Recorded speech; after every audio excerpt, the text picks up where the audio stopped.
All right, I'd like to call our Finance and Audit meeting for April 6th, 2023 to order at 8:34 a.m. Sorry we're running a little late. We have all members present except for Carolyn, who's not feeling well. We have minutes for approval. I'll entertain a motion to approve the 2 sets of minutes. Larry, Teresa, seconds. Any questions, concerns? If not, all those in favor say aye. Aye. Opposed? Okay, public comments? None. None? Anyone want to speak up? Anybody from DOT? Sure. Go ahead, Joe. Oh, okay. Member comments? No? All right. We are on to routine consent agenda. Are there items that members would like removed? Yes, Kelly. I have to abstain from 7.3 and 7.4. 7.3, 7.4. And I'd like to remove 7.8 and 7.9. 7, 8, 7, 9. And we can talk about those two together. Okay, that's fine. Are there any others? No?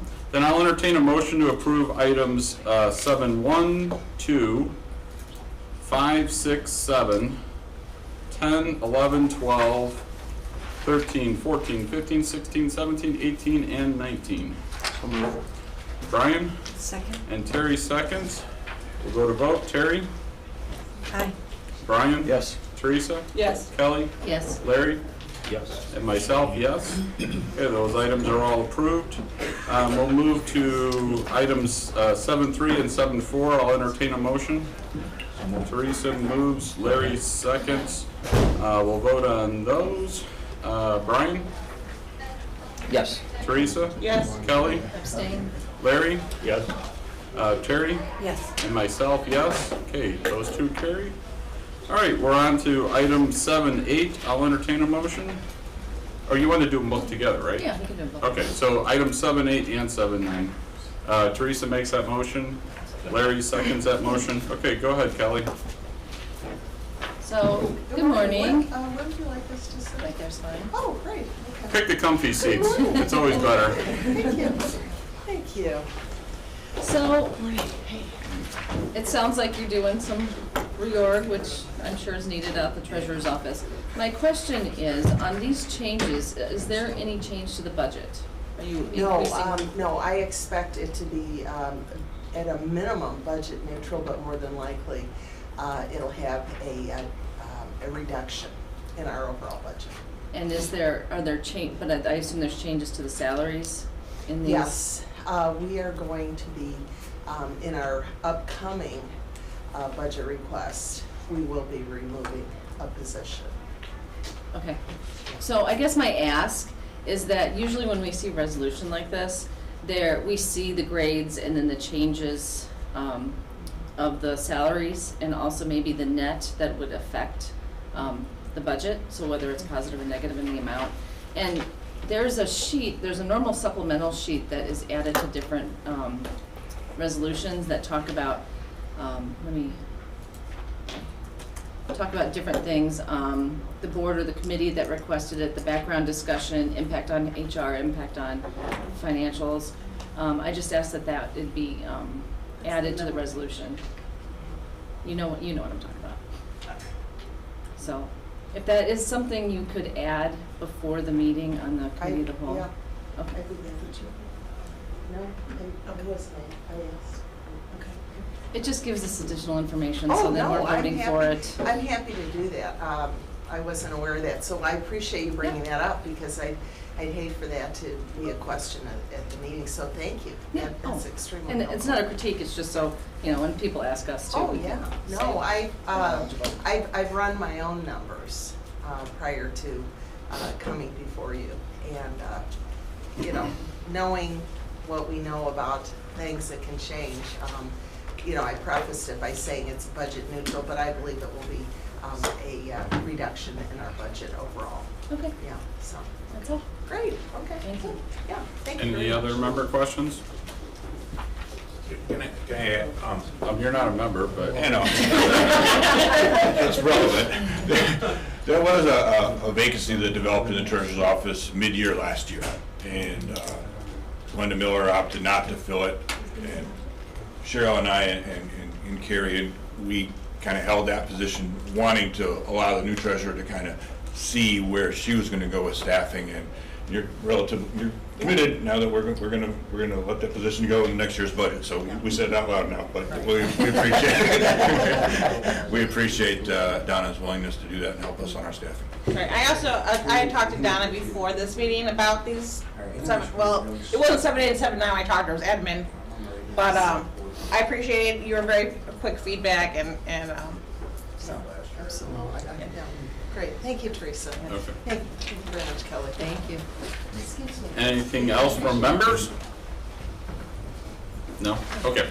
We'll go to vote then. Teresa? Yes. Kelly? Yes. Larry? Yes. Terry? Yes. Brian? Yes. And myself, yes. Okay, motion carries. Okay, that's it for routine consent agenda. Advanced McHenry County, just a note, we have our meeting on Monday at 8:30, I think. Yes? It's 8:30. Yeah. So we'll be going over the capital projects for that. Discussion, extension of Fox River Grove TIF. Well, good morning. Scott Herman, Deputy County Administrator, and I want to tee it up for Derek with Fox River Grove. As Finance Audit Committee, you have oversight for the county's economic development functions. Under that falls the TIF districts that the municipalities run. And we had a request, and as you saw in the packet, that Fox River Grove is asking for an extension of their existing TIF. I wanted to bring that to this committee because before the county would support that, obviously you would have to have that say. What we have this morning is really a discussion and presentation from Fox River Grove. If the committee is supportive of this, I'll develop that into a resolution, which will then flow to the county, the committee of the whole meeting and the county board. But that resolution isn't in the packet yet. We want to get your thoughts on it. And so with that, I want to turn it over to Jim, Fox River Grove. And I'm going to try to get the PowerPoint presentation added. It's running slow, but I think that might help the discussion. Yeah, I was kind of anticipating that. Should I? Yeah, if you want to go ahead and introduce yourself, and Okay, just try to tee it up, or I can put it on a flash drive. Well, I got my notes here, thank you. You're talking about this, right? Yes, Yeah. so you do have it in front of you, okay, good. We can pull it up, yes. Okay. Derek Soderholm, Village of Fox River Grove, Village Administrator there for about 9 years now. And we appreciate everybody for your time today. I'm going to cover a little bit of our, the nature of our request, why we're asking for it. It might seem a little bit early, given that we're 8 years into the TIF, but there is reasons for that, and I'll attempt to explain that to you. Cover a little bit of background of our existing TIF. We'll cover the why we're making the request, and then if granted, given a certain hypothetical situation or projections on development that we foresee coming, what that means in terms of the county finances and property taxes, at least the county portion of the property tax take, and how the TIF impacts that. So diving into the materials here, in terms of the background of the TIF, this TIF was created in 2015, and it started off with an initial very large development project with a group called GART Partners. They were interested in completing a 4-phase approach, a PUD development that included 500 apartment units, 75,000 square feet of commercial/retail, a marina/restaurant, lodging component down by the river, and we started that in 2015. Approved a redevelopment agreement for that project in 2015. Since then, and I'll spare you, there's a lot that's happened since 2015, but that project has been whittled down to basically one site, one building, 100 apartment units that has currently been stalled for the last, I'd say about a year. If you're familiar with Fox River Grove, it is on the south side of the tracks, just to the east of Algonquin Road.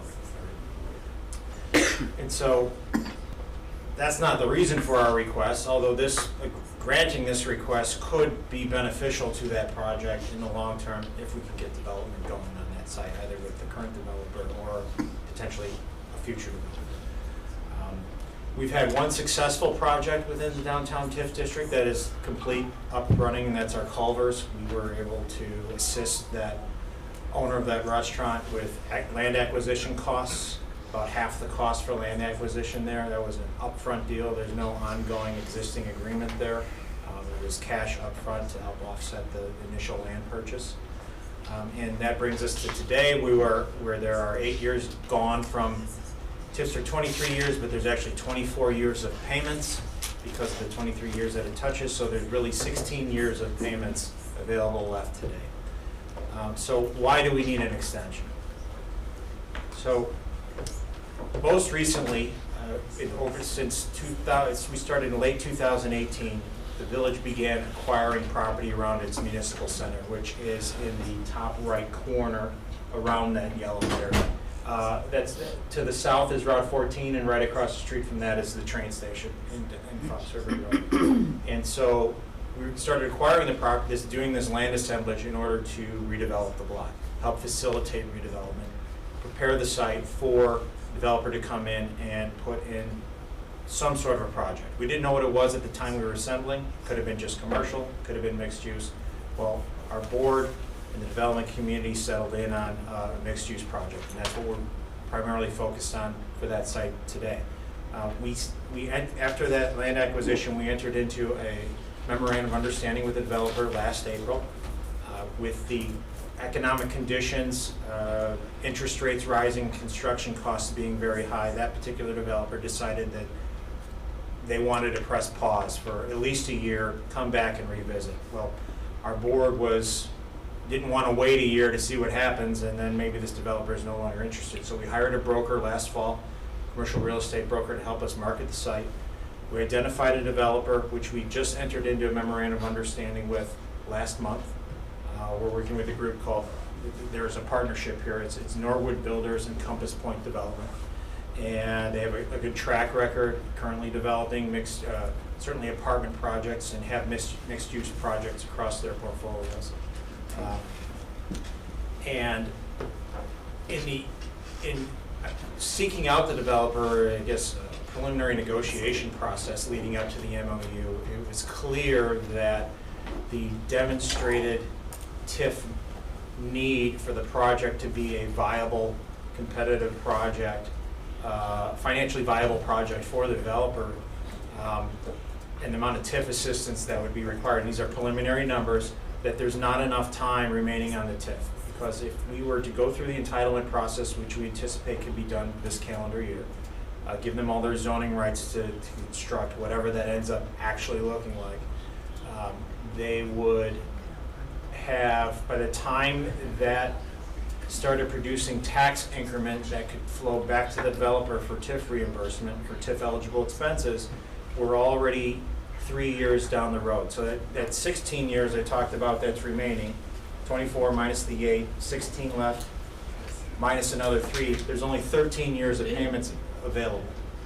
And that, the rough math doesn't meet the needs that the project is demanding. And that's just this particular site. I'm going to talk about another site later on, which we're not nearly this close or far along on in terms of getting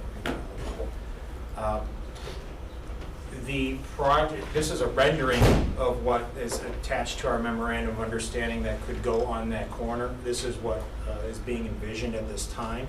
It is 181,000 square feet, includes 151 apartments, a studio, 1 bedroom, and a limited number of 2-bedroom apartments. Includes 8,600 square feet of retail and 220 parking spaces on site. There's parking within the structure. There's a small parking deck to the rear, and then a substantial portion of the parking is surface parking. This is the project that we want to build. This is what we're working on entitlements for currently. And as it sits, or as things project at this early phase, there's not enough time on the end of the TIF in order to accommodate this particular project. A second site, now this is, if you look to the right of the yellow, That's our Block B, the site I was just talking about, where that previous rendering would be located. This particular area in yellow is a 5-parcel site that the village acquired in 2021 in anticipation for future development. It became available on the market. The owner approached us. We purchased it. We currently use the rear lot for municipal parking, municipal public parking. And the idea is, after that we can demonstrate a successful project on Block B, that we replicate that or do something very similar in a mixed use nature, ideally with a little bit more commercial space, because what we're trying to accomplish is more of a retail, commercial, restaurant type destination point in downtown Fox River Grove, with the new construction products that we're proposing here. And if we were able to replicate that, Block B gets built, acquisition occurs around the area we already own, and able to replicate something similar, that wouldn't come online until 2029, and at that point there'd only be 10 years remaining in the TIF. And this block, in many ways, is a much more challenging block, and probably in terms of acquisition costs and site demolition and everything that goes into it, there'd be more TIF eligible expenses, meaning more challenges or barriers to entry for any developer to try and come in and develop on this block. So I would anticipate, on a per square foot basis, or however you want to calculate it, that the TIF demand on this site would be greater than Block B. I don't know that for sure. We haven't really taken a look at it, but just knowing the block, the topography, and everything else, it presents more challenges, put it that way. But that leaves us with 10 years on the TIF. And if our first project on Block B projects to not be able to be constructed, be a financially viable project for a developer, with 13 years left, certainly this block wouldn't be with 10. So with the request and making the assumption that we can execute both these projects over the next 6 to 7 years, how does that impact the county? So all these numbers presented before you, and I think even in your packet there's the detailed spreadsheets and everything else. I didn't realize you guys were going to get those. I would have added some more detail around all the numbers, but that was the backup information that produced this information here, and I think a portion of what Scott would present in a resolution or a memo to the county board. So if we were able to execute both those projects within the proposed timelines that I discussed, it would create another $19.5 million in new property AAV just on those two sites. Not to mention having the extension and any other development that could spur anywhere up and down along Route 14, which is, I should have included a map of our entire TIF district, but there's other areas that could benefit from these projects being here and entice development and even additional EAV. But this is just assuming those two sites and nothing else occurring. It would create another $137,000 annually specifically to the county in new property tax dollars. That's after you levy for that new property at the conclusion of the TIF extension. Graphically, who doesn't like graphs? I love graphs. So this visually demonstrates what those numbers look like. So I started 2040, 41, it's a fiscal year. I think county's on calendar year budget, but the village is on fiscal year budget. This is 2040, 41 is tax year 39. So that's the first year that the existing TIF ends, and that's the first year after the existing TIF ends, and where revenue would start flowing into the county coffers at the conclusion of the existing TIF. And that top there, that orange line projects out 22 years. So the 12 years extension that we're requesting plus another 10, just to kind of give you what it looks like. So if you go out 12 years, you can see at 2051, 52, there's no additional dollars accumulating into the county coffers, and you could have had $500,000. But if we were able to construct those two projects, the 12-year extension comes off, the trajectory of that second line really outpaces the initial top line. Basically what that's showing, if you go 4 years over, is the payback period, it's 4 years after the extension. and then you're on a trajectory. And this isn't just the county, this graph works with every single taxing body within the TIF district, including the village. We'll be able to outpace everything that was, I guess, lost or not taken during the extension period within a 4-year period. And within 10 years, it's a difference of about just under $1 million, $972,000 to the county, basically 10 years after the 12-year extension of that. So, in summary, we think this is beneficial for all taxing bodies. I firmly believe that this is the only way that we were going to be able, Fox River Grove could ever execute a project like this, is with the TIF assistance and an extension being put in place. Otherwise,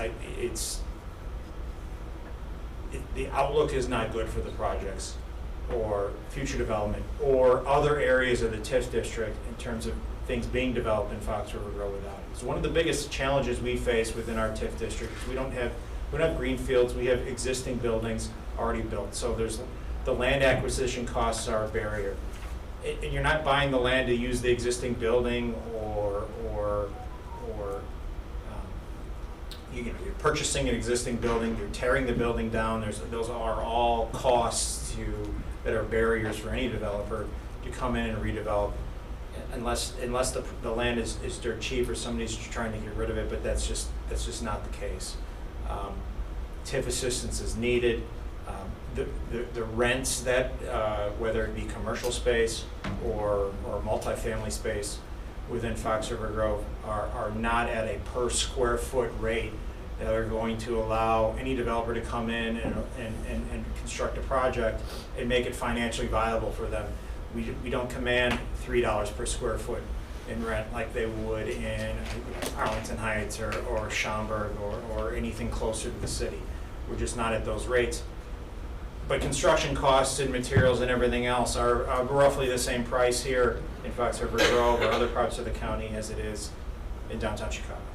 So that's the reason for our request today, and I'd be happy to answer any questions you may have. Right?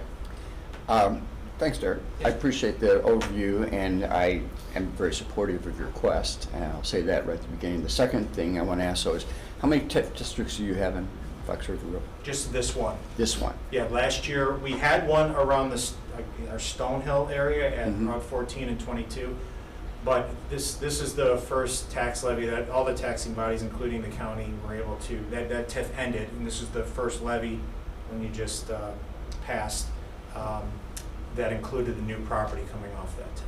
Thank you.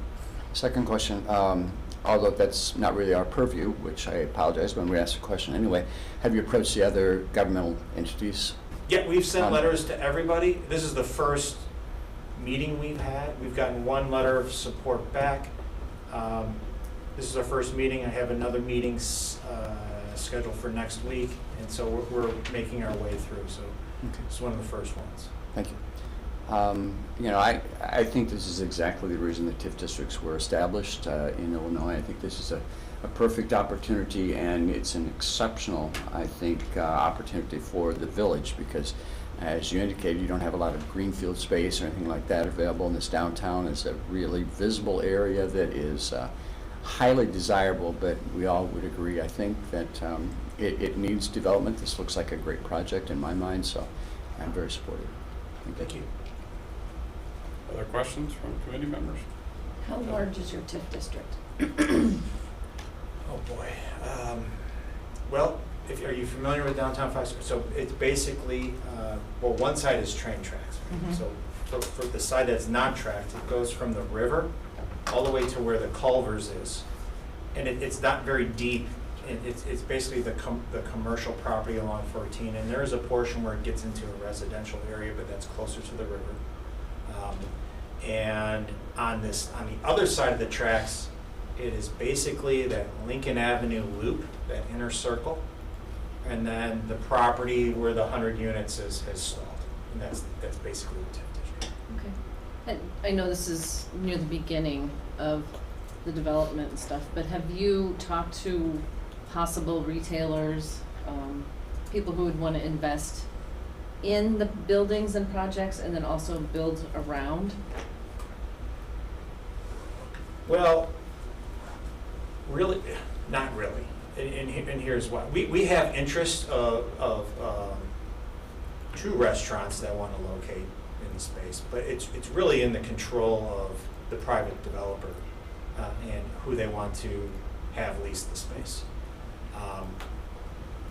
When we were talking to various developers, we presented this information to them, and they'll talk with them, but obviously they have their interests in mind on who they want to locate there, and hopefully there's lots of demand from folks that want to locate, but until a project's real or even under construction, and we even have one that's half under construction, and without a lot of progress, but until something's built, it's very difficult to garner any serious interest. Understandable, yeah, yeah. Thank you. As you may know, I'm a resident of Fox River Grove. What kind of protections are I'll announce it, but a lot of residents are upset about the stalled project. Sure. Which I know you know about. Sure. What kind of protections are going to be put forth so that we don't have more stalled projects like this? Sure. There seems to be, there's some loss.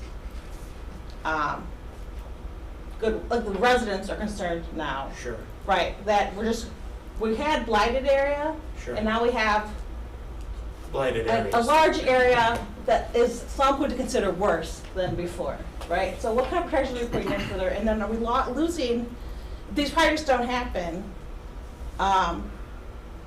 in the time period you think, these extensions, in my mind, could keep going on for a long time. Like, I only moved into Fox River Grove in 2015. Mhm. But it sounded like these projects were in discussions for decades before I showed up. There's, downtown redevelopment's been a Yes. discussion or a topic for decades. Yeah. Decades before I even started. Right. In Fox River Grove 9 years ago. So, and TIF has really been the only thing that's moved it any further along. Mhm. Now, unfortunately, we're in a situation on that particular project where a developer came in, received permits for a portion of the project, invested a lot of commitments out there, and has since stalled. A lot of times in development, or if you develop a subdivision, there's public improvements. You get bonds and things of that nature for the public portion of the project, so that you can finish constructing the road or can finish constructing the waterway. But it's difficult to make a private entity move forward and build, or go out and take a loan and execute on the private portions of their responsibilities. Mhm. So the best thing the village can do is find a good partner. I think we really have a good partner that has demonstrated success and a good reputation in the group that we're working with now on the block that we're discussing here today. Anytime we're working with a developer, I ask anybody we've had demonstrated success with, we do everything we can to help facilitate that project. So I can assure you from a village's standpoint that we have the taxpayers' interest in mind, we have the village's interest in mind, we have all the taxing bodies' interest in mind to go out and perform successful projects.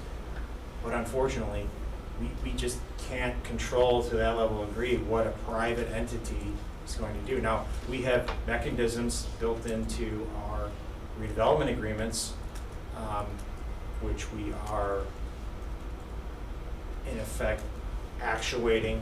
I don't want to get into too much detail at this juncture, but we are taking steps to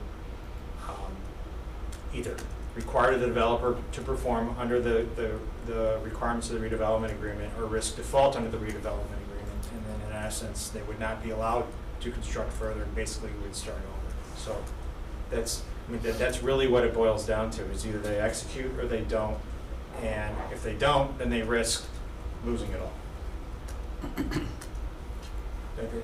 To me, if that's my personal money and a development, that's a lot of incentive, and that's about as a village all we can do. Mhm.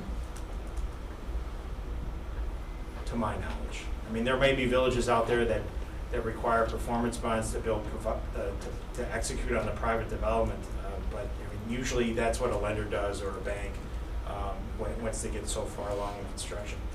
But we, you know, I'd be happy to discuss more a little bit offline. But Sure, yeah, no, I was the planning on details- emailing you to say, let's Yeah, visit, right, let's right, visit. right. Yes. Other members? So let me ask you a question. Sure. Yes.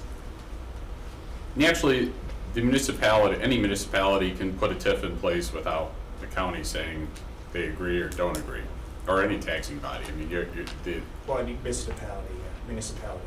yeah. So you're coming before us to ask for an extension, and I'm assuming that's just to have a letter of support so that you can go down to Springfield and ask for that Correct. extension. I Correct. mean, I'm assuming that's the underlying issue here. Right. I guess I have a hard time, I think what you're trying to do is great, but you've put a mechanism in place to already try and accomplish what you're looking at. You know, naturally, if this was closer to the end of it, I would lean more towards extending it at that point in time, due to the fact that you have things in place that are moving. You know, I think the municipality is learning from, you guys are learning from what is taking place with, you know, the development that is sitting there right now. And so hopefully with future developments, you can put in place other mechanisms that would help you out, I guess, in that particular situation. But what I heard is that you're purchasing land already. So when I mean, I'm assuming that's part of the incentive back with your developer saying, hey, we have this land, you know, we can sell it to you for $1, or we can, you know, somehow use that as part of the incentive. Correct. And the, I guess the money differential in their pro forma to try and make things work in their pro forma as they're, you know, working things out. So I mean, I appreciate the fact that you don't want to let the TIF run out and then have to, even if you put a new TIF in, you're starting from zero again, because it's all the EAVs have already gone back to, you know, whatever that was at the time. But, so I don't necessarily have a problem with the extension. I just think the timing of it right now is premature to what you're trying to accomplish. And I appreciate the fact that you feel that the developer won't even start unless there is a definitive timeline moving forward, which is, I think, what you're Right, that's implying. the issue. They need to know that there's more than 13. The math, so what a developer do is they'll take it as a pay-as-you-go basis, so whatever comes from the TIF rolls right into their annual, not pro forma, but into their Cash flow. cash flow. Yeah, thank you. on a year-to-year basis. Or they'll try to monetize that up front and have a initial capital, and then borrow, or municipalities in some cases will do a TIF bond, and then take that cash flow to pay down the bond. Either way, I mean, there's different ways that different developers like different things. Most of them like the cash up front. We prefer as a pay-as-you-go. Most municipalities do. But one of the things I know they'll look at as part of the process is, well, what does the pro forma look like if we just monetize the projected cash flow and get the cash up front in the pro forma?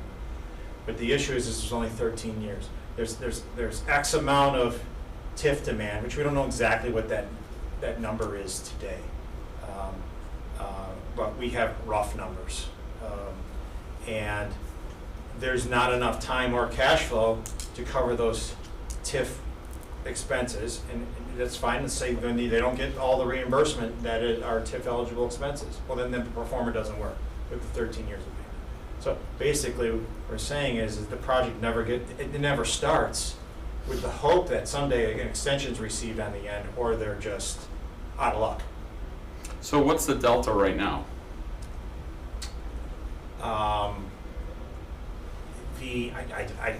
I don't have that number. I don't know. But we have, and the numbers are very preliminary in terms of what they're looking at. No, I guess what I mean is Yeah. so last year, what did your TIF generate as far as a delta between, what, your TIF is generating something every year, some dollar amount. Right, I believe this next year is 241,000. After 8 years? Yep. Total dollars. Wow. Okay. Is that wow because it's a high number? Or No, that's a very low number. Exactly. That's a very, very low number. Yeah, it's not much. And also, when we do structure these deals, the other thing I didn't talk about, because I was working with 10 minutes here, is if we do this block and then the next block, now this is talking about public infrastructure needs. I'm not 100% sure that we will need, between these two blocks, a sewer upgrade. I think we're okay on water mains, but there could be a sewer upgrade required along Route 14, and that's just gonna, add into the TIF reimbursable expenses or put demand on the system. It's just very far down the road to know that this juncture without knowing exactly what type of projects are going to be on either of the sites. None of it's been officially approved yet. But I guess my point there is there's probably more expenses or more demand than just what these two individual sites are going to require individually. But the other thing that we try to do is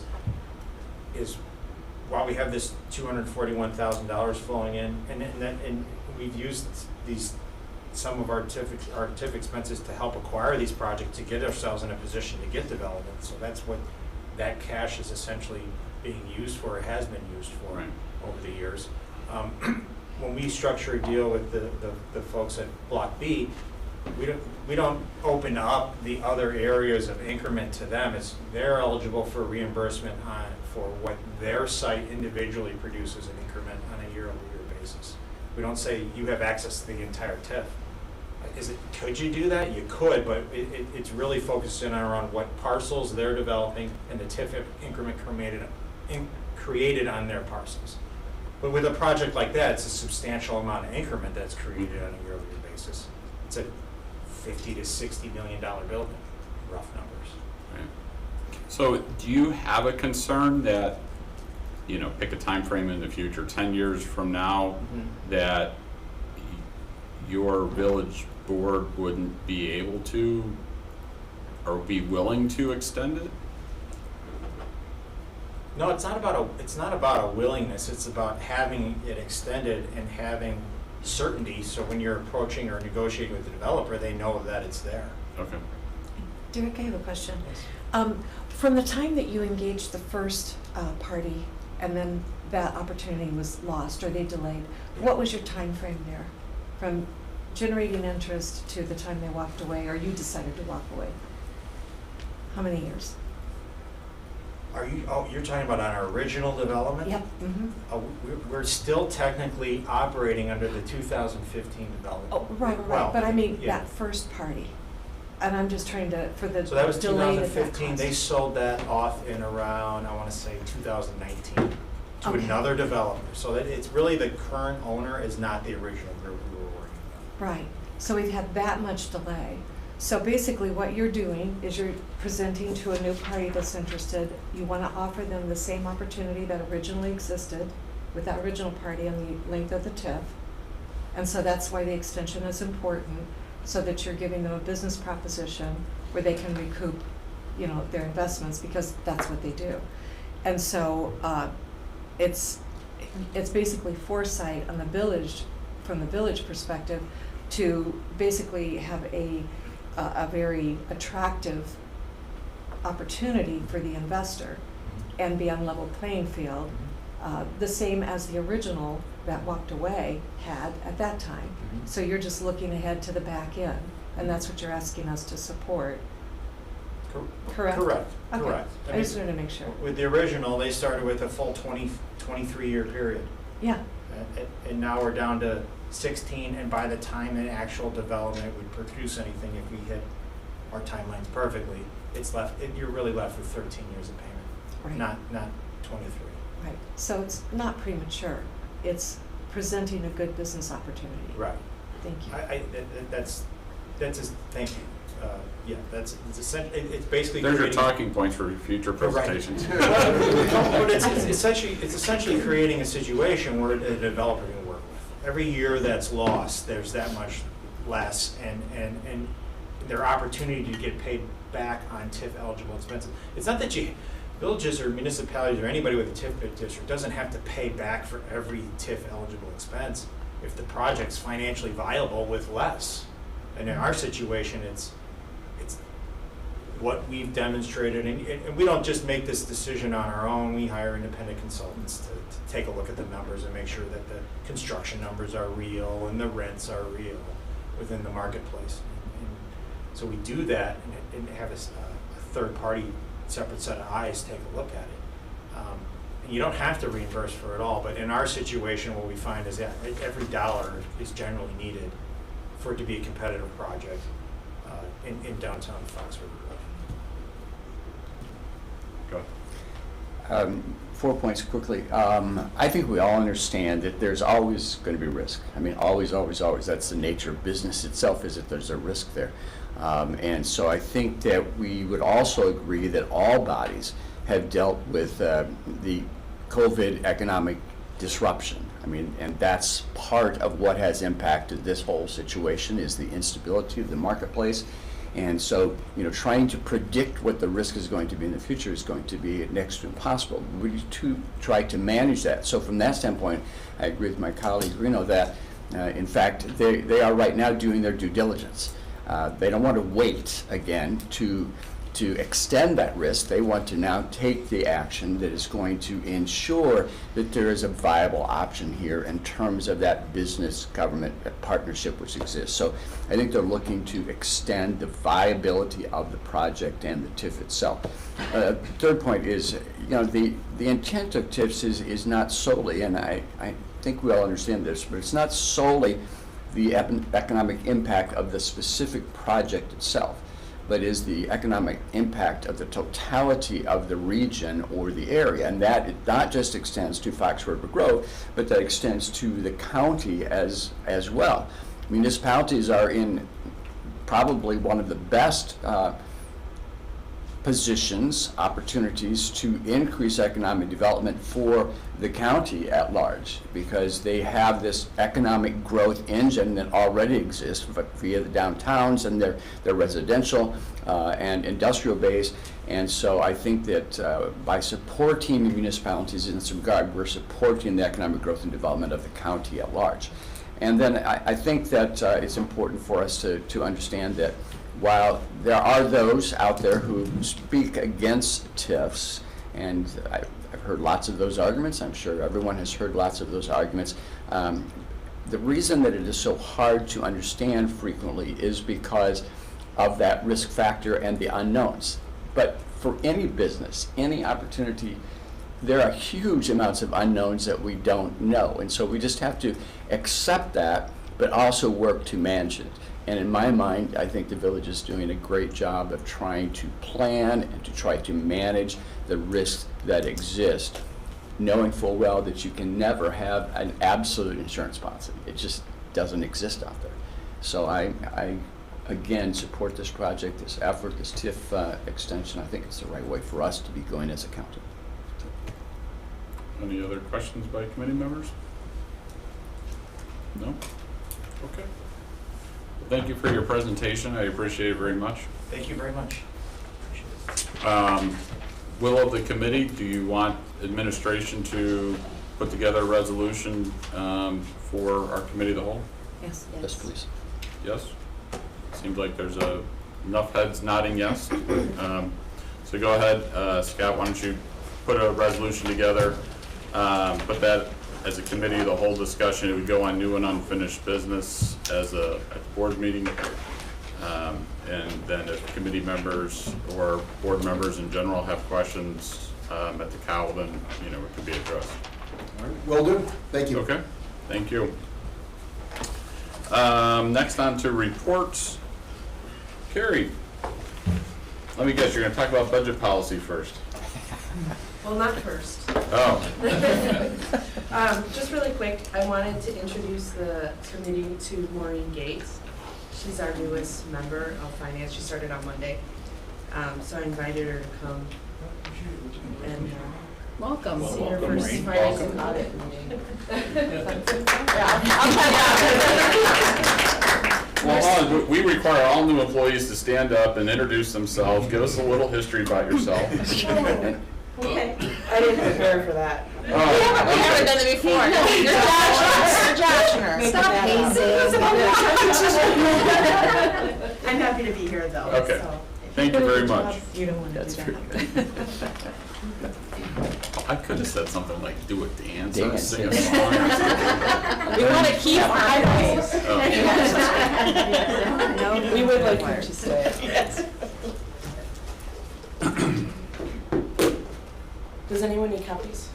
Oh, what are you? Budget policy? Oh, so it's your second thing, I guess. Okay. She moved on. She didn't tell us. She didn't transition. No, we have a budget policy, yes. Okay.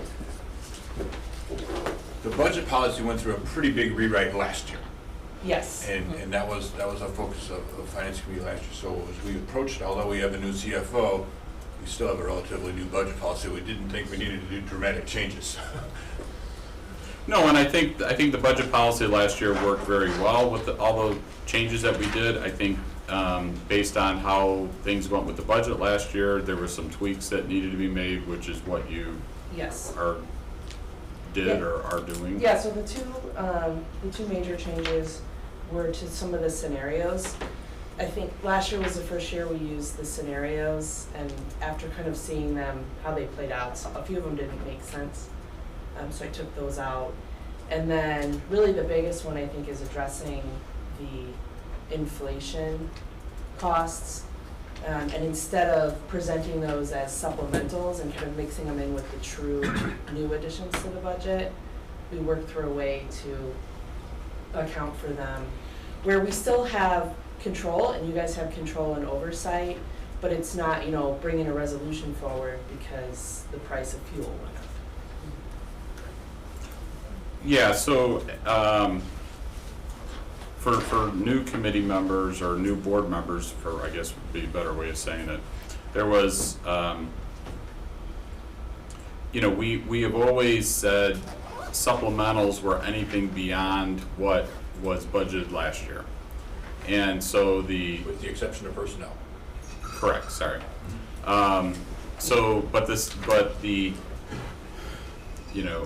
Webster's dictionary thought process of board members was that supplemental was something over and beyond what was needed. And so when committees were listening to presentations by departments and there was a supplemental for, let's say, fuel or commodities that they always had purchased but the price had gone up, that kind of got muddied a little bit, and so we felt that a change of terminology would be better because, to me, a supplemental is something that is needed by a department that they didn't need the year before and potentially don't need the year after. It's just something that was needed for that particular year. Where commodities, whether it be fuel or otherwise, that are simply going up because of the price of inflation, to me is not really a supplemental. It's something that the department still needs, will continue to need, and will be fluctuating based on market prices at in a particular year. So when I had met, fuel is a big driver. So we had, when I threw out to administration, to Carrie, why don't we, instead of looking at a price per gallon, why don't we look at gallons? How many gallons of diesel or gasoline did a particular department use in a particular year? The price is the price. I mean, we can't really change that. But if we say that a department used, 10,000 gallons of diesel last year, then we can approve 10,000 gallons again this year, unless they feel that the number is going to go up or less. And to me, that's a discussion that we can have then with the department. but the cost is gonna be what the cost is. And again, that's changing the thought process of how the departments have always looked at things, but they know how many gallons of diesel or gas they go through. And they may not have looked at it as gallons, but, when the semi comes in and delivers fuel, you know how many gallons they're delivering. That's how they base their price. So it may change the thought process, but I think it'll actually give better control to the board and a better understanding by the board as to what's actually being used. And commodities are kind of along the same line. So that was kind of the background discussion that kind of got us to where we are here.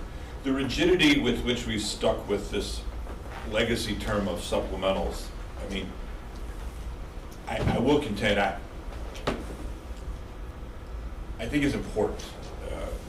I think it's time for a change, but it's been important because we need to show where the budget is growing, right? And so that's why we've always, even if it's fuel, or even if it's inflation on a contract or something like that, we always wanted to show the board where the budget's growing. Just because if everything else stays static and we see numbers creep up in these areas, we wanted to show the board where the budget was going. But we can accomplish that, demonstrate that in a different manner. Let's do so. So go ahead, sorry. Oh, I was just providing background information, so. Do you want to talk about the 750? Already good. So do you guys have any questions? The rest of it was just kind of formatting and cleaning a few things up. The other item that I do think needs some attention this morning is on page 7, related to the Division of Transportation and the annual allotment that we've started with them on their capital needs. That's why the county engineers stayed with us to the end of this meeting.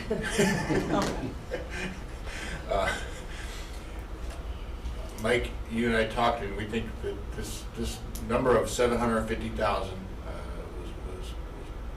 was So when I first got on the county board and we were going through all this, I had made a recommendation, 10 years ago, that basically we put a number in there so that departments could use it and budget on it. And instead of every year, it was wishy-washy. At the time, it was, well, we're gonna give you 600,000 this year. Oh, we're gonna give you only 50,000 this year. And the departments never could budget. So at the time, I made a recommendation to the board, which they accepted, which give them a number, they can work with that number every year, and they can plan out what stuff they needed to get under that number. Well, that was 10 years ago, and that was $750,000 back then, which is not $750,000 now. $750,000 back then. We kind of, it wasn't real science, but how we got to that. But it was sort of like 2 snowplows and some other stuff. That's what it was. Yeah. Well, and at the time, way back when, they gave us a presentation which outlined what their costs were for capital needs every single year, and that's the objective was to try and get 2 new snowplows every year and other stuff. And at the time, a snowplow was $250,000, maybe $275,000 10 years ago. And, and other stuff could fit into all that. Well, now that doesn't fit anymore. That doesn't work. And what's a snowplow cost this year? $345. Yeah. And We we might still not don't have delivery of it. Yeah, we won't get it for a year and a half or 2 years. But, Right. so, We have more lanes than we did a decade ago. So you're saying 345 times 3 should be replace 750,000? No. no, so we had a discussion with Jim Kearns, who's chair of transportation, understanding that if we add more money to this number, that money's got to come from somewhere. And so I think there's a recognition by Jim that, if we add X to this $750,000, that more than likely we're going to have to get that through a tax increase come budget time. And Jim has acknowledged that and agrees and feels that this is, something that's important to not only the organization, but important to the services that the Transportation Department. I want an important fact here. The number is 750 in the budget policy. We haven't held ourselves to 750 in a long, long time. And I think last year was about 1.3 million or thereabouts. I mean, so it's been a number that is not really been useful for a while. So we're again just trying to modernize and update the number. And if we don't change it, if we leave it at 750, we're probably going to go over it anyways, because that's just what we have to do to accomplish what's out there. So No, but the whole point of a budget policy is to put realistic stuff. Right. Why would you put a non-realistic thing in a policy that gets looked at and reviewed every I single guess year? that's the point we're making. Right. Go ahead, Larry. So if that's been over $1 million for the last several years, and it was only last year that we took some extra tax money, then we should be able to meet that if we moved it to $1 million, unless you're thinking moving it to 2 or 3 million or something. I mean, and we should be able to meet that without a tax increase, hopefully. Is that, You're saying We 1.4, don't know. like maybe we should say what the number is. Is the number 1.4? Right. Does that money 1.6 come- million. 1.6. does that money come from somewhere? And Right. we had it, Well, I think we should remember too that there was a lot of discussion in last year's budget that this is not a healthy fund, and I think that's part of, we didn't levy enough, but they were still spending the $1 million. And last year when we transferred the 3 million, levied the 9 million, levied the Yes, 9 million. right.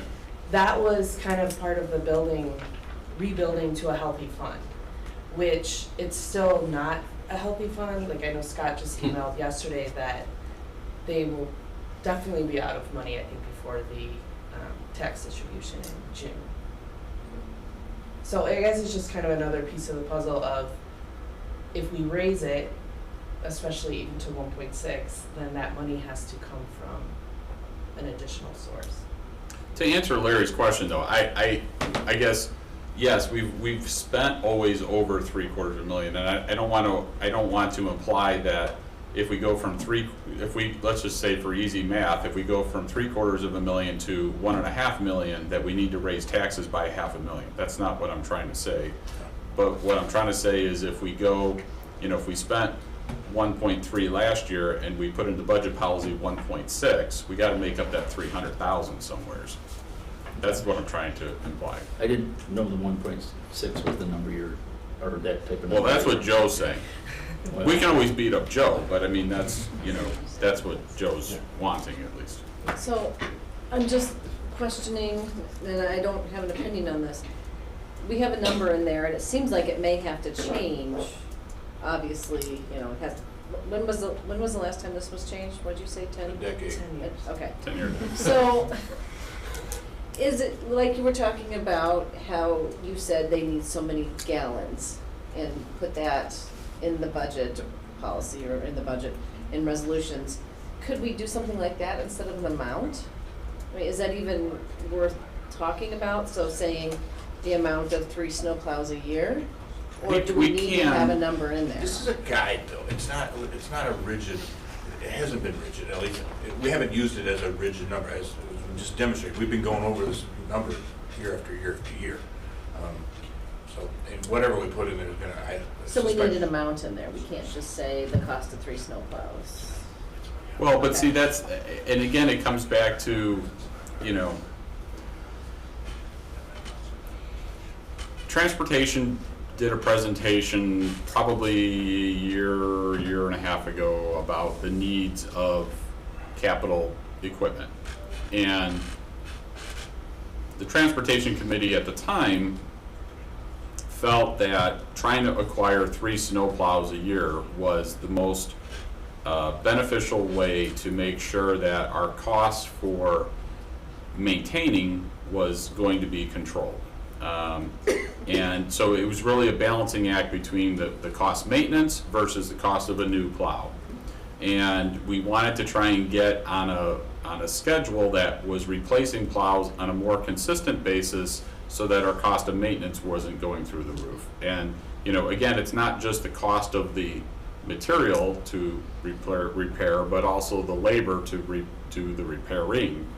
And in some cases, depending on what needs to be done, we can't even do that in-house. It has to go out of house to be repaired. And as everyone knows, that whole side of the cost of the equation has been going up. At the time, the Transportation Committee had said we need to be doing 3 plows a year.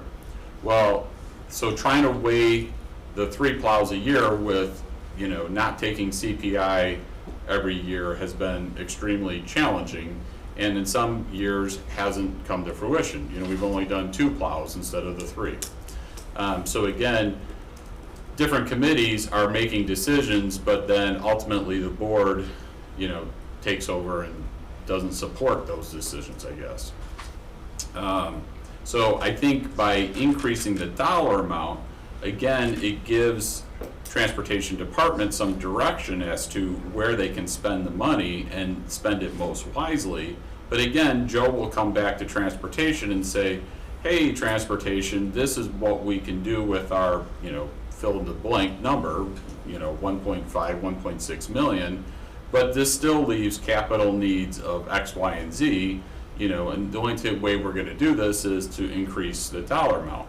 So again, it's the Transportation Committee, you know, so 7 members, you know, on a good day will all say yes, but that is not the same as the 18 members that all have to say yes, or at least 10 of them have to say yes in order to get things passed through. I'm taking your job for you. Why? That's why I'm still sitting right back here. I can join the table anytime you're ready. I'm just, so, I mean, his needs have not changed, the department's needs have not changed Right. since 10 years ago. You know, and you can still produce a capital needs report going out for the next 10 years that he has right there, that will show what the quote-unquote current cost spend would be going forward. So I want to go back to this kind of bottom line question, that is, why is it essential in the policy guidelines that we have a dollar figure? Why is that? I don't know, you use the word essential, and I guess I would say, I would agree, it's not essential. It didn't exist a decade ago, but what we found, and when Mike arrived and helped us think through this, we were asking the Division of Transportation to present their supplementals right alongside of all the other offices and departments, when, you know, their supplementals are really paid for out of a different bucket in some respects. I mean, the buckets all commingle when we have to adjust levies, but it didn't seem to make sense. So we said, let's understand that they're going to spend significant money each year on equipment, and just give them a starting point. And that's how we arrived at 750, and it hasn't adjusted, and it is time to adjust. But whatever number we put there, it's still we're not gonna hit it square. I guess that's what I want to. Okay, you've used a phrase then that I think is an important thing for us to consider, and that is, you said, what is a starting point, right? Starting point, so for consideration. So basically, is that what we're trying to adjust right now, is the starting point for their consideration, knowing that we're not going to hit this 100%, but it's a starting point? Or? I will say, there's enough professionalism on this finance committee, this county board, and that staff that, you know, if the number was 1.5, you know, and in 2 years from now they decided that they only needed 1.4, that's what would be spent. Okay, thank you. The other question I have is that as we look at this, how many current snowplows do we have? Joe? How many do we have in our fleet right now? What? 28. So, okay. Plus 2 spares. So you need just under 10% replacement every year, right? Yeah. That's what you're saying. Mhm. Okay, and obviously, we have the personnel to operate the machines that, the machines that are necessary, right? Yes, sir. Okay, and as we look at this then, are these plows, are they just kind of gone then? Or do we sell those to somebody else, or what happens to them? We do put them up for auction. Okay. However, historically, when we're talking about this window that we used to do it before, we would keep them for a certain amount, 10 years, and then use spares. Because there wasn't a commitment to fund these on a regular basis, our plow fleet got substantially older, where we were keeping them 15 years, and as Chairman Scala said, that's where our parts cost went up. So we hope to keep them at 10, but at the 10 then, we are putting them up for auction. Okay. Thank you. You're welcome. And we're currently on pace for that if the board continues to support replacing 3 a year. If that is still there, but we haven't in the last 2 years replaced anything else. Correct. That's all we've done is the 3 plow trucks. So right now, our preliminary numbers for next year's budget, and we're already looking at it, is $2.2 million. Because we haven't purchased anything else in the last 2 years. What do you mean anything else? What would that include? Mowers, other pickup trucks, other specialty type of equipment. Like our biggest one here is we got to replace our boom truck. That's $415,000 or $410,000. And it's a 2-year lead time. And it's not a BOON boom truck. I don't understand why I mean, maybe it was just an easy benchmark, but I'm not understanding why we're setting this amount, whether it's $750,000 or it's 1.6 or it's 1.5 or it's $2 million. Where are we setting that amount based upon snowplows? I mean, don't we know that we've got to do everything? We've got to replace trucks. We've got to replace mowers. We've got to replace everything. So why aren't we talking about replacements versus, snowplows? I don't quite get that. Because the philosophy of past boards was not where your philosophy is at. Just being blunt, that's what had happened. I mean, the philosophy of the older boards, plural, was that they didn't want to increase taxes, and if that meant that things weren't replaced because of it, then that was what. And thank you for that segue, because I truly appreciate that and agree. I think past boards, you all that are around the table that have served previously and continue to serve, have done an absolutely exceptional job. And you are to be highly commended, along with staff, for the capacity and the ability to maintain our excellent, balanced budget, being fiscally conservative, and not having to raise taxes. And that has been the mantra of taxpayers and residents for years and years and years, and it's been the mantra of elected officials. And I applaud that. But I think we are wrestling now with the fact, as every other elected unit is, wrestling with the fact that we've done what we can. Look at the marketplace. We have to understand that things are increasing in terms of cost. That's happening for individuals, it's happening for families, it's happening for businesses, and it's happening for government. And so we do have to realize that there must be, for sustainability, and I'm going to put myself on the line here, there must be an incremental tax increase that we manage, but it has to be an incremental tax increase to be able to keep up with the cost of inflation, the costs of services that we are providing. And the only way that we can provide those services, which are not, by the way, just staying as a set of services that will never be enhanced, it will never grow, that there's never going to be a higher demand for, because there is going to be a higher demand from residents for increased services, not less services. How many people have come before the county board and said, oh, you're doing such a great job, and we want to pat you on the back, we're going to require less services now. I mean, it just doesn't exist. So we have to be able to be responsible, as past boards have been responsible. But we have to be responsible looking to the future. And we're going to have to face up to the fact that we have to extend taxes.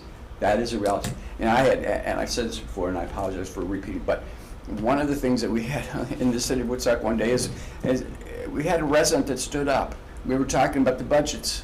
The resident stood up and said, I don't understand why it's always the people that have to pay for these things. Why can't the government pay for them?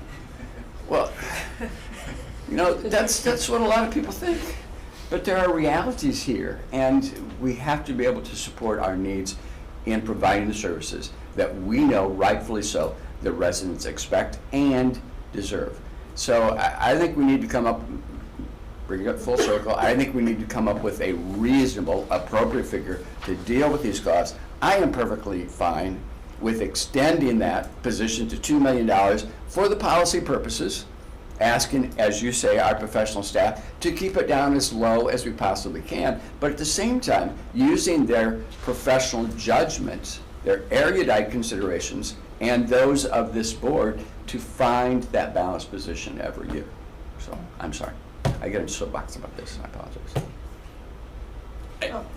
The only thing I will say is when you look at that spreadsheet, do you have copies of that or you don't? I do not. Okay. So if you look at it, and you look at going out 10 years, you know, the costs fluctuate every single year based on what needs to be replaced, right? So a boom truck, once he does replace it, is going to be, you know, hopefully out there for 10 plus years, you know? And we don't use our boom truck too often. I mean, we do, but I mean, not, you know. Right, Tree trimming? yeah. Tree trimming and probably. Are you gonna get one of those little pads, you can just do it from the ground? Not as big as ours are, they have those for smaller ones, ours is quite larger. But, you know, so, you know, I think when we had this discussion, I looked at that, you know, you could probably be right around 1.6 and average it out, and that would be about what it's gonna be for the next 10 years. Now, granted, if inflation is, you know, 7.5% every single year for the next 10 years, we're screwed, that's not gonna work. So, you know, that's current dollars is what you're looking at here. Exactly. So, I mean, I think going to 1.6 is probably germane. If Joe has an additional, say, $500,000 worth of requests this particular year because, you know, he has to buy a boom truck, then, you know, we can, through the levy, increase it enough to give him the funds to be able to accomplish that and understand where that money is really going. But I don't know that I necessarily want to raise it to that dollar amount, you know, at least going forward. I did talk about, you know, theoretically in the budget policy, you could say, hey, you know, we're going to put it at 1.6 million and we're going to increase it every year $50,000, you know, which is roughly a CPI or could potentially be CPI. And just have that inflator in the policy. And again, if it needs to be adjusted, we look at the policy every single year and we can adjust it accordingly. But again, the reason why I like a number in the policy is strictly to give them a dollar amount that they know they're not going to get less than, so that they can plan. Because the way it was before I got on the board, it literally went into a melting pot, and depending on who Joe had pissed off, that's what he got. So, you know, I mean, it was. Well, for Joe, that's exactly. Well, I'm anxious though, right? You never know, no department knows what point they're gonna get picked on by a board member when it comes to budget. That's correct. Right. So, Well, and to that, and what you were saying, I agree. The hard part is being elected officials, and we all think about our reelection, unfortunately, and we shouldn't. But I think we also need to be held accountable to, okay, we are passing these things, and we are passing resolution after resolution of spending money, transportation, all these different departments. So we need to be held accountable when it comes to passing that final budget. Like, hey, yeah, you passed all this in the past, then we see what the departments need, and a lot of that's messaging too, messaging from the county board members saying, okay, this is why we have to increase taxes. We need these snowplows, because if I go out, or one of us goes out and gets in a wreck because our road is not plowed, whose responsibility is that, and who's it gonna hurt? I never suggest that we should be irresponsible. No. I think we are responsible, and I think we want to be responsible, fiscally so. But I also think that there are some realities here. You know, there's only, in economics, there's only three opportunities. It's either you reduce expenses, you increase taxes, or a combination of the two. That's it. There are no other options out there. Right. That's Yeah. it. Right, right. I mean, I would say the 1.6 with the yearly increase in there sounds reasonable to me. I'm sitting here, I'm thinking about my time in Michigan, where it snowed every day. And my mom would call me from Chicago and say, it's snowing, and I go, Mom, it snows every day. And she'd lament the big snow drops in Chicago. And I would say, I love when it drops snow in Michigan, because we only plow in Michigan when there's big drops. They don't plow every day. They only plow when you get a real dangerous snow thing. And that's what will happen eventually. We'll have to reduce service, right? Is that it'll be, people are praying for big snowfalls so that the plows have to come out. Yeah. Larry? How much does a used 10-year-old snowplow sell Yeah. for, typically? $29.95, Earl Shop special. 35,000 last year? It really depends on condition, and those are variable, but 20 to 35,000. They're beat up at the end of those 10 years. They Yeah, I was don't. just wondering if there was a number for your equipment, Yeah. whether it be plows or mowers or boom trucks.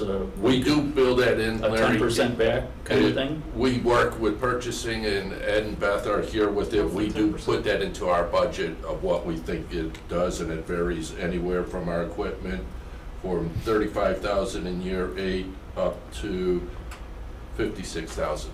So it's not a lot. Okay, so overall, it's not 10%, that's maybe No. 10% on the snowplows and No. some less on other stuff. We've seen things creep up in the last couple of years, but that's because the market's out of whack, and I don't expect that to last. Okay, and then your contingency fund, how much, I'm reading this contingency fund, a minimum of 300,000. How much That's in was the in that? general fund. Pardon? That's in the general fund. Okay, We don't use that for plows. No, we don't really spend that unless there's an emergency that we Okay. spend out of the general fund. yep, got in the wrong paragraph. Kelly first. I have two questions, I only remember one. The change in the weather, obviously this was a milder winter. Do you see the snowplows possibly lasting longer if this continues? Or does it matter? We go on historical average here with it is, and what information is the best of our ability. We know we're gonna have a more severe winter. And just because it wasn't as much snow doesn't mean we haven't been out there. Ice is trickier than snow. And we can spend way more material and time on the routes when we're dealing with ice conditions. That's good to know. And as a side note, transportation is very seriously looking at trying to have a supplementary location where we wouldn't put as many miles and have as much cost associated with the entire operation of the transportation department, not just snow, but, mowing and everything else, so. So the question on the table then really is, are we willing to extend that amount in the policy to, you're suggesting 1.6. I don't care what the dollar is, but I think we're all talking about the fact that, yeah, it's probably practical for us to do that. So what figure do you want us to consider? Well, Joe wants 1.6, so I'd always come back with something less than that, but. I'm sorry, he started at 2.1. I personally would say if it was me, I'd put 1.5 in there and then have a increase every year of 50,000 as CPI increase. And then naturally, if the department came back and said, hey, we need in particular year more because of something that we have to buy, which is a large expense, but it's going to be a one-time thing, then I think the board comes back and says, yeah, we approve that, boom truck that costs, whatever, $350,000 as a 1 year outside of the realm of what we normally do. Carrie, is this going to fill that gap that you're talking about? We're out of line here, so is that going to fill the gap? Fill the gap for replacement. Yeah, Carrie, hold that thought. I'm dying to say something. This is a wonderful, wonderful discussion. But I want to just remind everyone, last year we had, or this current budget was like 250 million? Ballpark, right? $250 million. Property tax funds up 71 million of that, right? So when we make a decision to increase that 750,000 to 1.5, it's not a straight line that's a property tax increase of 750,000. There's so many variables. There's so many variables. There's an acknowledgement, and I had this conversation with Chairman Bueller and Chairman Kearns of Transportation Committee, Chairman Scala, that if we are likely going to need some new levy next year. We don't know. Last year we could have taken over 4 million. We took 1.4 million. I mean, so there was a demonstrated control, and I'm expecting that we're going to be pressured to demonstrate as much control as possible. But I'm itching to say it's not a straight line between a decision today to add 750,000 and that's 750,000 on the levy. Right. And I just want to say that, like, I would be more inclined to go with 1.6 million. No automated increases. It's not that big of a deal to come back and review it on an annual basis if there's something way out of line. I just don't like the idea of automatic ups at all, because especially with this economy. And so, the way this has all been said, the difference between 1.5, 1.6, what you're talking about, the levy. Yeah, there's so many facts. We're working very hard, and Shaylin and Alicia are working really hard on the local government distributive formula. That's going to be more income tax for the county. If we get more income tax for the county, there's less pressure to grow the general fund levy, which allows more opportunity to grow the transportation. So there's all these moving parts. Cannabis is going bananas. Let's keep marijuana illegal in Wisconsin and Iowa. Those are really doing well. I'm sorry, but there's just a lot of other variables. 42% increase in traffic fatalities. I just wonder, I don't know, cannabis, maybe? You weren't paying attention yesterday. Yes, I was. When I asked that The question. 4 leading states, counties outside Cook County in cannabis sales are all border counties. Ah. Can you Yes. email us that capital? Yes, we can. Thank you. We Yep. buy their gas. They You can- could even photocopy it here and then just, Ooh. I got notes all over it. Those are the secret sauce. we can look at your notes. He doesn't want us to. I'm sorry, I interrupted. Brian had a question for Carrie. Oh, I think you answered it. Okay. So I support the 1.6. I'm ready to go. Okay. Anyone else have thoughts? I support somewhat less. Well, speak up. Yeah. 1.25 is 60% increase, and we can see what they spend this year, see where it goes next year. I was wondering, when he says he's gonna, you said 2 million, 2.2 million, what did you want, what do you think is gonna, what do you think you're For fiscal asking? year 2024, Yeah. we will be putting together a number of 2.206 million. And none of that, like, well, I guess, the budget meeting in October, September, everyone will start saying, can you get rid of something, can you not buy a snowplow or something? Right, and Yeah. the reason this number's higher, because we've done that for the last 2 years. Yeah, So we just roll it over into the next year. yeah, It's our job as departments to make you aware of what the needs are. Whether Yeah. the dollars are there or not is a different story. yeah, But all we're doing is telling you what our needs are. The further things get out, the bigger issues we have. And then as Kelly mentioned, if it's a snowplow, then it comes into level of service issue. right, yeah. So that's, Because it's harder to get parts now. It takes longer to get equipment. So just so you know, we have 6 plow trucks waiting. We're still waiting from the order of 2022. so that, no, like, I'm So- not gonna say we should go 2.2 because of this year's issue. But at the same time, going low because we wanna have a low number, and then later saying, well, we're gonna give you an extra $1 million over what we just, so today we say 1.2 in theory. And then in November, we vote to give them 2.2. What was the point of having a 1.2 at this moment, knowing that it's never gonna be 1.2? No. So, I know, So we have a 1.5 and a 1.6. yeah, and a 1.25? Well, Larry's an outlier, but I'd feel more comfortable if I had seen that sheet ahead of time, I guess. Yeah. You can pass Larry the sheet right now with your notes, and they won't tell you us secrets. I'm okay with 1.5 because that's doubling. It's not, That's where I came from, yeah. Yeah. I mean, theoretically, your cost of money should double in 10 years. Actually, it'd be less than that, but Okay, but you said 1.5 with a 50,000 increment. I did. So I was lopping off that increment and giving you 1.6. So Hey, if you want whatever. 1.5 without an increment, I'm good with that. I agree without the Okay. I agree. increase Okay. every year is just, that's just something that. Okay, that's fine. Thank you. 1.5? I didn't hear what you did. Well, so I think Terry and I are in agreement at 1.6, and you don't want an Well, increase? Or you want Oh, more? I was clarifying No what Mike increase. said. Mike increase said at all, 1.5 yeah. with a 50,000 increase. I said no increase, but I'd give you 1.6. Yes. So he's now willing to go at 1.5 with no increase, so I'll take that.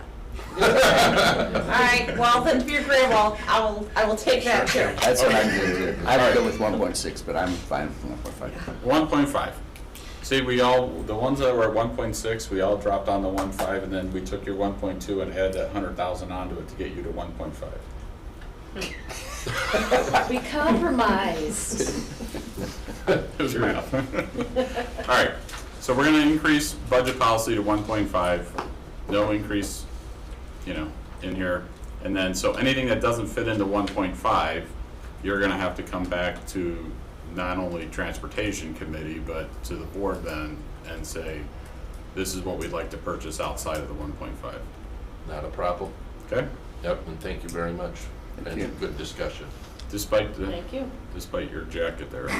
It's a fine jacket. It's a little colored. It is. You look like you work for Scott Ford. Right. I was thinking that too, if it was yellow and green and. Yeah. See, I'm usually a basic color guy, but. You're not gonna see you on the video. You're not gonna make it on the video, so no one will know what color we're talking about. We need you to come center, Over here. so the public can see. Joe, do you ever wonder why you're the target? Always the target. Those that dish it out have to be able to receive it For the back. record, Joe Kopolsky is very handsome today, public. Wow. You gotta go through your ethics. All right. Thank you, everybody. What else you got in your budget policy that you'd like to discuss? That is all I have to discuss. Does other members have questions about anything else that was redlined in the budget policy? I did have a question. So at one point with the previous CFO, I talked about for the budget policy having things listed out that are one-year expenses versus forever expenses. So sometimes a supplemental request is a new position, and sometimes it truly is a one-year thing. Is there any, I'm trying to remember, maybe you were never part of that conversation with the previous CFO. I can't remember if I told you that before too. Is there any thought about how that might be looked at differently?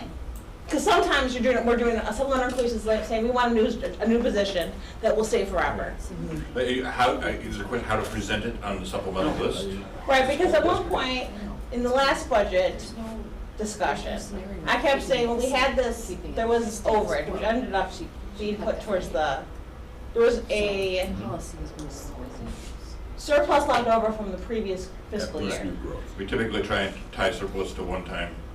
A one-time expense, and I was interested in seeing choices for that one-time use versus having all of the supplemental increases be pushed into a budget discussion that would, in theory, perpetually stay, even though it's a one-time expense. It's not a every year expense.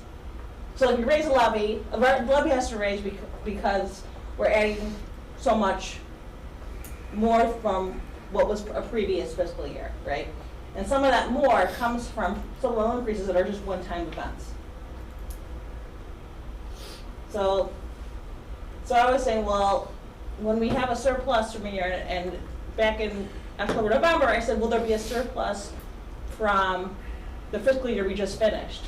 And the answer was there will be, and we'll find out, I guess, I will find out in August when the audit's done, probably what that overage is. Hopefully sooner than August. It'll be sooner than Yeah. So using that surplus and having choices of where we're gonna dedicate that surplus to. And pulling, so it's not in supplemental, it's not gonna be in the supplemental, so it wouldn't be added to our fiscal budget of 23-24 or 24's fiscal budget in November, we would pull up from our surplus from last fiscal year. I guess the challenge for that is what you touched on earlier is it's not always one-to-one. Like Right. the Right. surplus from last year could be used for our non-union wage increases, or sales tax might increase so we can cover something else. So it's not Right. always a direct, like, we have fund balance surplus so we can spend it on this. But is that what you're Oh, yeah, what I'm is it saying is, wanna so you see? have, so we have money we have a surplus from last fiscal year. And that's, in theory, sits in our general fund this year. And then when we're looking at next 24's fiscal year's budget, It's not gonna be in this operating general fund. It's going to be in reserve. right, it's a reserve, right? And Yeah. it won't be spent unless you move it into the budget. Well, but, so what, the board last year, as you know, took money and transferred it from overage or Right. surplus Yeah. over to the highway fund. Right. To try and help that out. Right, yeah. So I think similar every year, if we see revenues coming in higher than what was budgeted and we anticipate there being a budget surplus in any of the funds, Right. then the administration can come back and be like, okay, well, this is what we recommend doing with that, or just keeping it in reserves. But again, going back to budget policy, is if reserves are over 5 months, then we're supposed to, as a committee, we're supposed to figure out how to bring that back down to 5 months. So I want you to feel real comfortable that you're gonna be involved in however, if we're having a surplus come June, Carrie's not gonna decide that on our own, how we use that. That has to be this committee's direction. I don't feel like we're answering your question. You're not, but I mean, maybe my question is clear to the rest of them. It's not really them, it's you guys. So So I should maybe direct it I should have maybe faced you, my colleagues here. Are you saying that if there's a surplus in 1 year, Yeah. that we could decrease the budget by that amount I'm next saying year? we could take, so right now what we do is we have supplemental requests will come to us for fiscal year 24. Yes. And those supplemental increases are then asked to add to our budget, and then we say, well, this is how much money we can anticipate. We have to look at the levy now. And we raise the levy based on what we need. And I am saying, I was told last year that, yes, there'll be a surplus from fiscal year 22. And when I asked them, I said, well, I'd like to see the request for fiscal year 24 be looked at when trying to pull down from the surplus of 22. Well, So let's say there's $600,000 in surplus from 22. And then Joe wants he wants us to give him $700,000 to buy the additional needed trucks, right? And I'm saying, well, we had this $600,000 from 22. Instead of take $600, that's $600 surplus, put it towards his truck, and then he's only asking us for $100,000 supplemental for the 24 budget year. and so- what, I guess my answer to that is Yeah. every year, that's how we may make that budget work. So we may come back and say, Fund X has a surplus over and beyond the 5 months of, in your case, $500,000. Right. Well, transportation needs, some other stuff. Right. So what we're going to do is we shift levy from whatever fund it has the $500,000, and we lower that so that we can give that $500,000 indirectly to the highway fund so that they can fund that.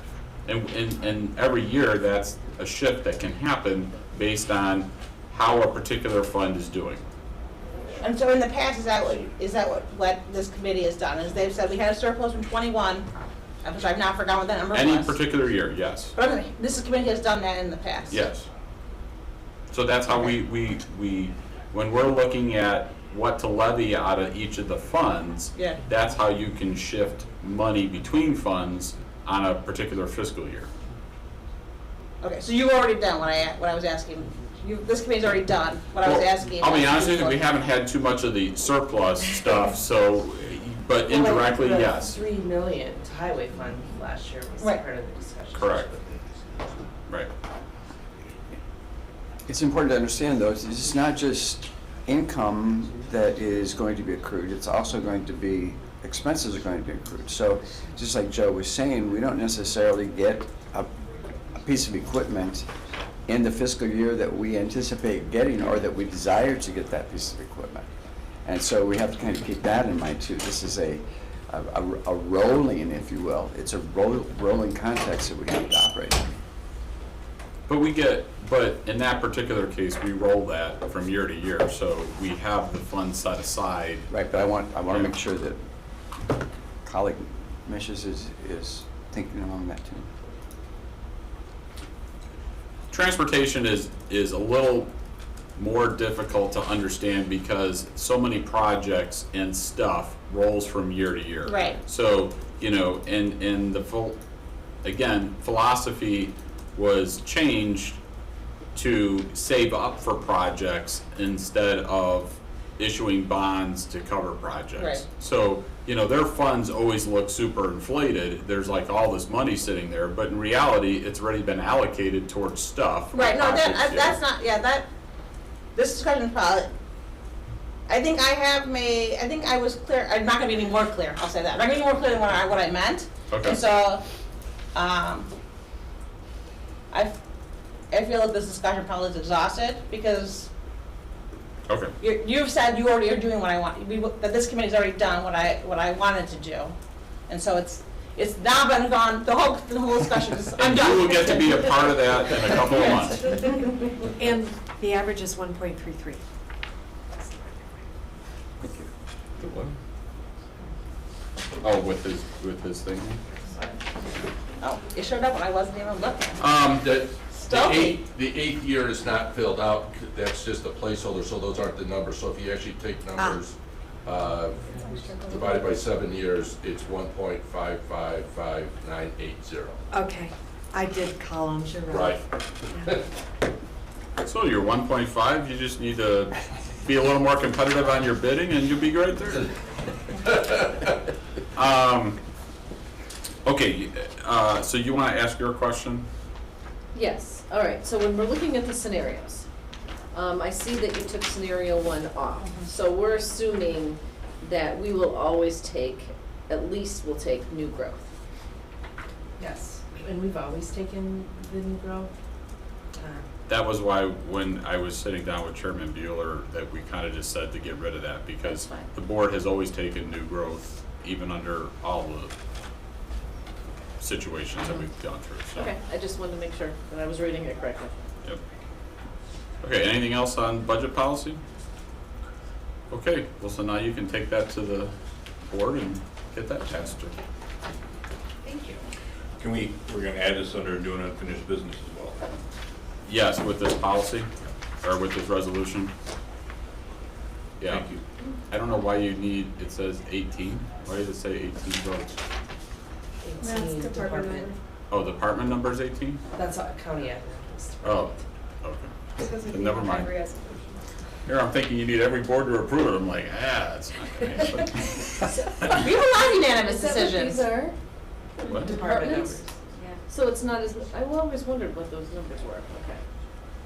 It's not how many votes we need. We're still learning. Code. Well, this is new.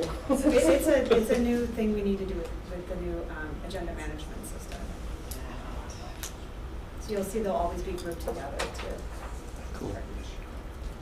Okay, what else do you have for us? I don't have anything else. That's acceptable.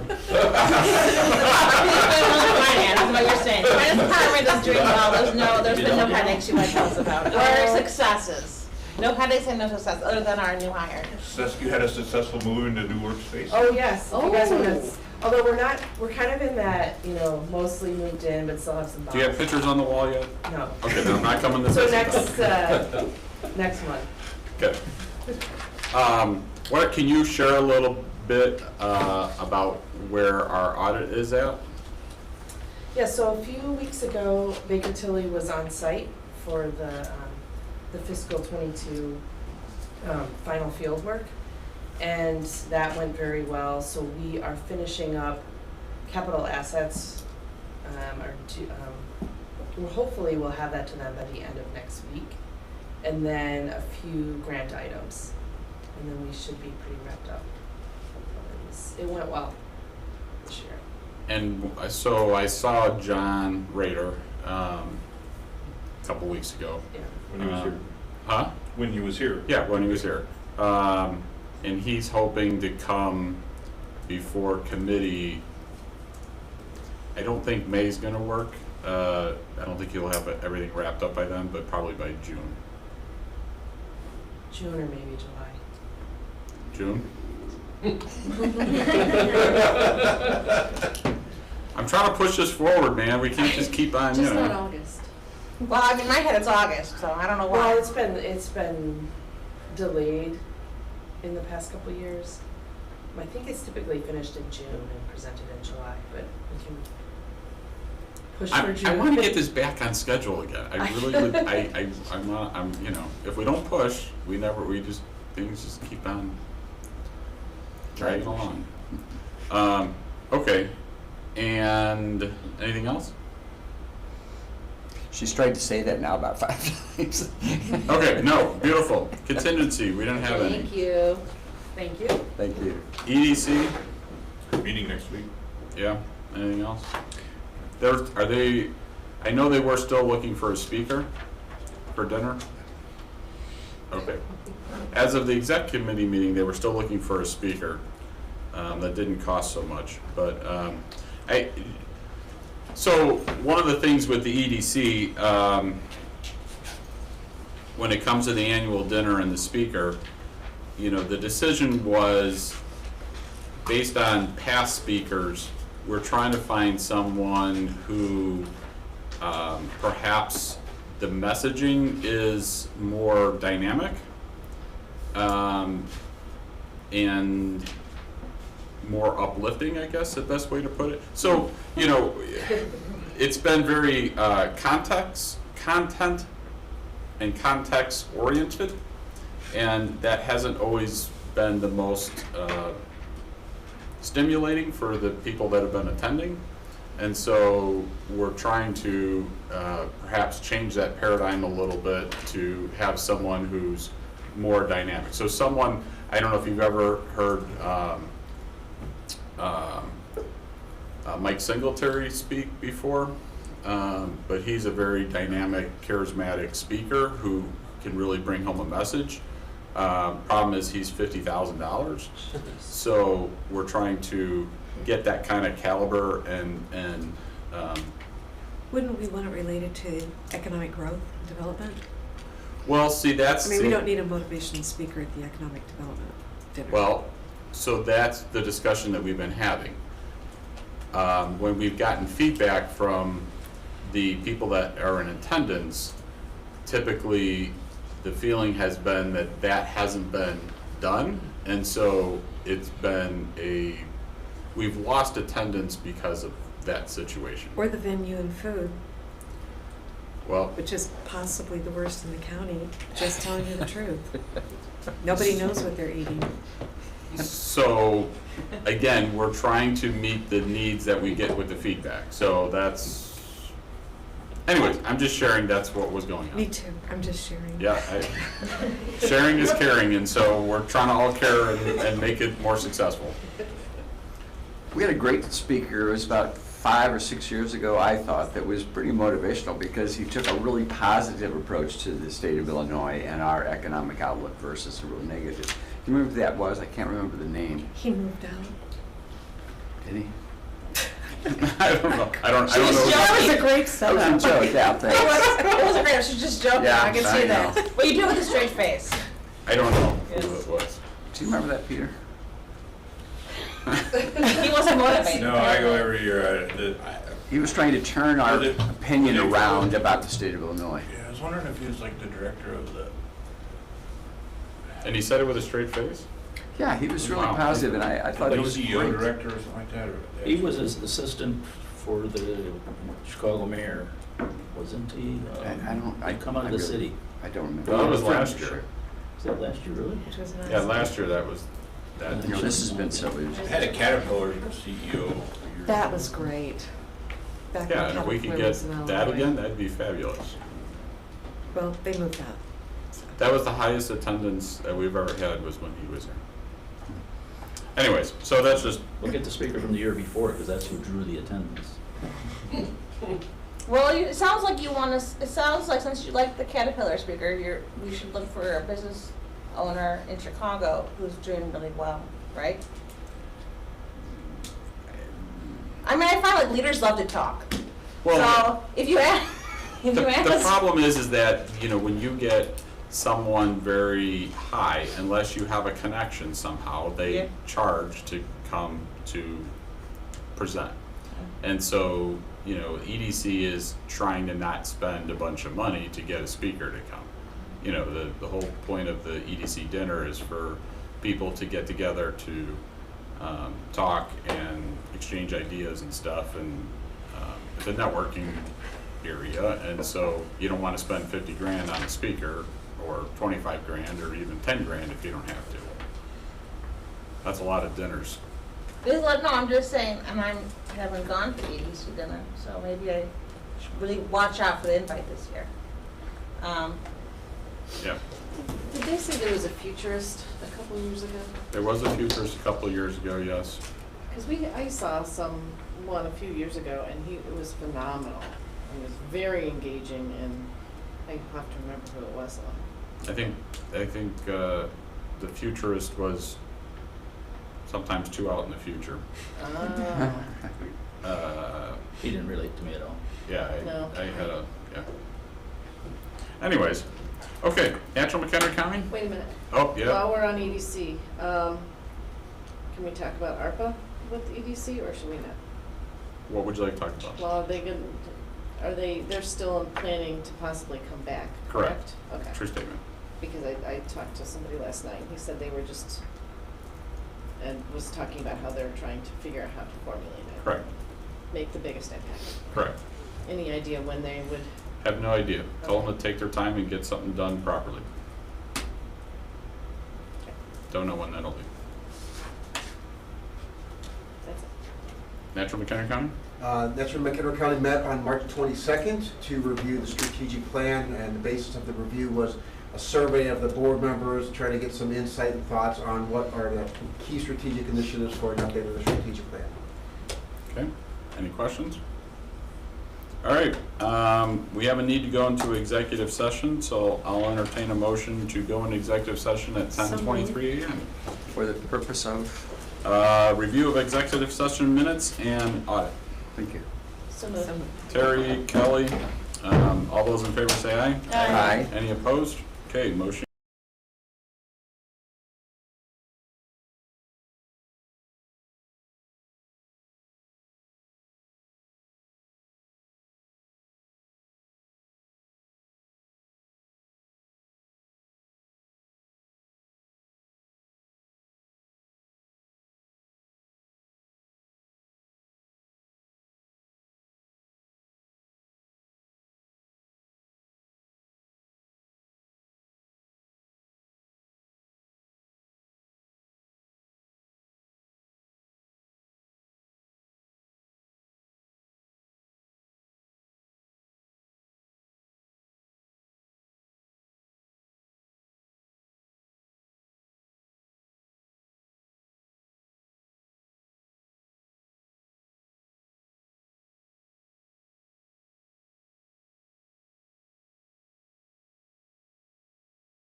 Motion carries. Afterwards is fine. Okay, I need a motion to go back into open session at 10:42 a.m. So moved. Kelly moves, Teresa seconds. All those in favor say aye. Aye. All those opposed? We have all members still present. I'll entertain a motion to send the minutes of February 9th, 2023 to the state's attorney for review. So moved. Second. Sorry, Brian, Terry. All those in favor say aye. Aye. Any opposed? Okay, motion carries. No other items on the agenda. I'll entertain a motion to adjourn at 10:43 a.m. So moved. Terry moves. Second. Brian seconds. All those in favor say aye. Aye. All those opposed? Okay, motion carries.